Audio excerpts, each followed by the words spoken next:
Okay, so better late than never. In today's video, I would like to share my review of the Lenovo Tab P11. I've been using this guy for a little over a week, and I have a few thoughts I would like to share with you all. Let's go ahead and jump in. Now, even though I've used a bunch of Lenovo laptops and monitors in the past, in fact, my current work laptop is a Lenovo laptop. So even though I've used a bunch of their products in the past, I haven't had the chance to use many of their tablets. Now, I did review the Lenovo Tab P11 Pro here, which was a pretty decent machine, but certainly not the pro level tablet it was meant to be. And that's just my humble opinion. But then again, like I said, it was a pretty nice machine that just happened to be in the wrong category. Now, the regular P11, the regular Tab P11 Pro that we have here is not pretending to be something that it's not. You know, that's actually one of the things that, I've grown to like about this tablet. And over the past week or so that I've been using this, I've been pretty impressed with, the performance and just the actual tablet overall, right? When it dropped, it was $230. So right in that budget / mid-range category, right? So it was meant to be a tablet just within that category, and it's been holding that crown pretty well over the past week. Like I said, quickly talking design here, if you are familiar with some of the other Lenovo tablets, you will notice that same two-tone look on the back of the tablet here. And just overall, the tablet itself is boasting a fairly modern design, right? Especially when you look at the front here, you'll see that the selfie camera is properly placed here in the middle when you put the tablet in landscape mode, along with that uniform bezel going around the face of the tablet there. So very good move by Lenovo to go with that look there. You also have the same usual suspects, right? Like I like to call them. So the power button, volume rocker, and all of that good stuff. One of the things that you will notice immediately would be the quad speaker setup that we have here, which by the way, get pretty loud.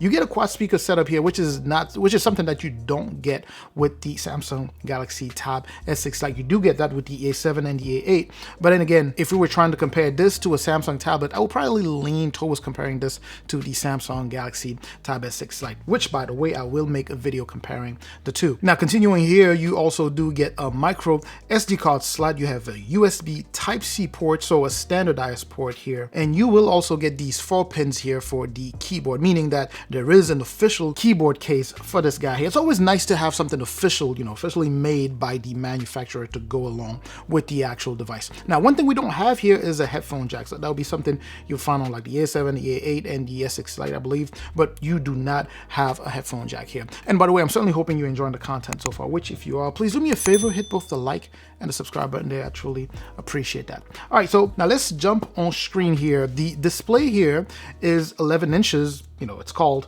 the Tab P11, so 11 for that 11 inches. So you have 11 inches. The resolution here is 1200 by 2000. It's a pretty nice screen. It's a nice display.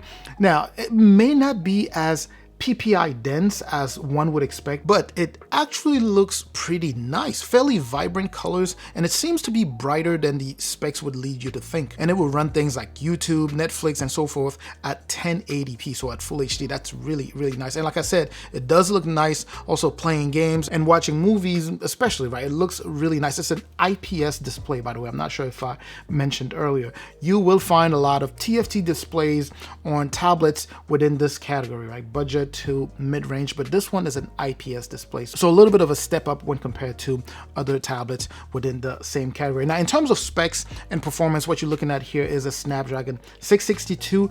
That is the same chip found on the Samsung Galaxy Tab A7. I believe, yeah, the Type A7, because the A8 is with the Tiger 618. So you do have a 662 here, the Snapdragon 662. You have 4 gigs of RAM here, and my unit here is coming loaded with 128 gigs of internal storage, expandable at up to 1 terabyte. There is a model that comes with 128 gigs of internal storage, like mine here, except it comes with 6 gigs of RAM. The base model for this guy here is going to be 64 gigs with 4 gigs of RAM, but even that can also be expanded at up to 1 terabyte using a micro SD card. Now, it works very well for light, to moderate level of work, right? So it works very, very well, I would say. So as long as you're not dropping or opening a million apps at the same time, it's fairly zippy. Things open at fairly decent speed. You won't have anything, taking way too long to open, or anything getting you a little concerned because it's taking taking a little too long to open. I didn't encounter any particular stuttering, and I mean stutters, you know, with performance, right? So I didn't find any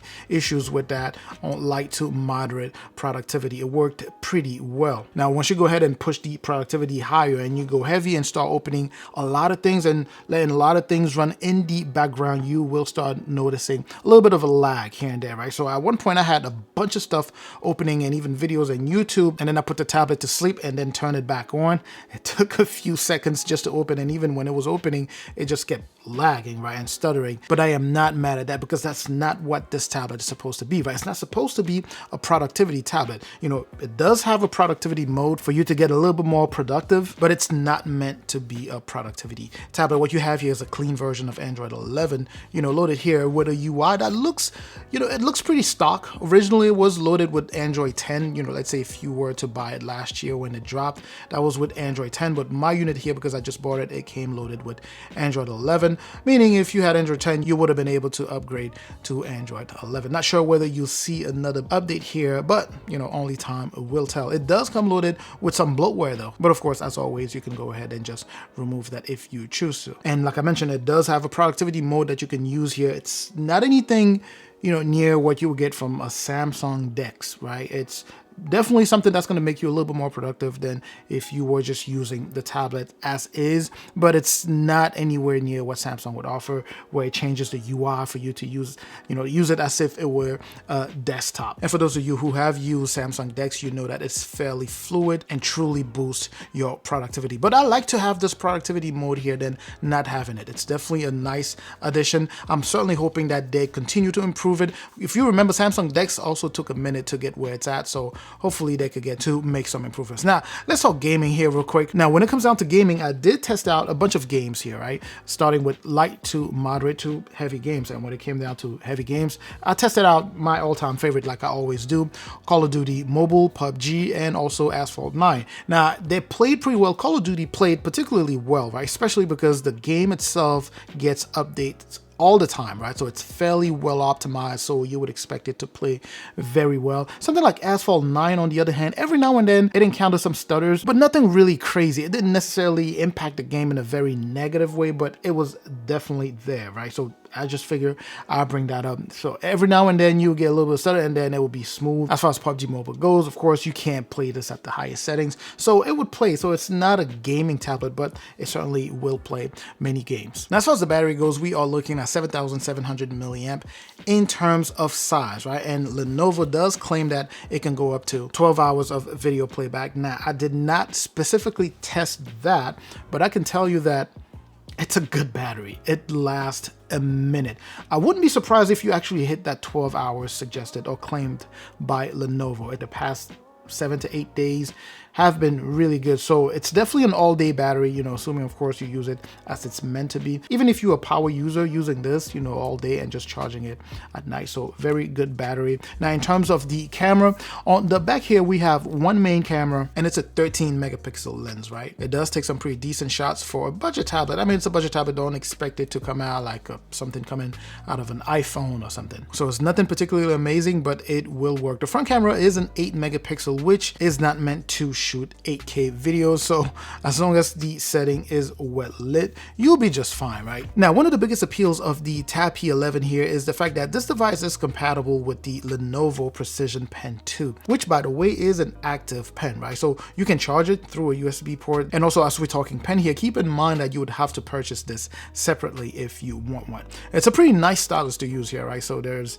you know, that pressure sensitive. So it is pressure sensitive, meaning this option is available for artists or people who draw to be a little bit flexible when doing their drawing. Now, it does feel pretty nice in the hand. I wouldn't even say it feels premium. It's a really nice pen. Now, one thing that I should mention here is that palm rejection is not great here. Again, it is not that great here, especially coming from something like a Samsung that generally has fantastic palm projection. It's not really good every time I'm drawing, or if I try to take down notes, or if I try to draw, but more so when I'm taking down notes, right? I always see these random marks popping up on the rest of the canvas here coming from my palm. I'm certainly hoping that they can fix that. But anyway, let me just go ahead and give you my take. The Lenovo Tab P11 here is actually a very nice tablet.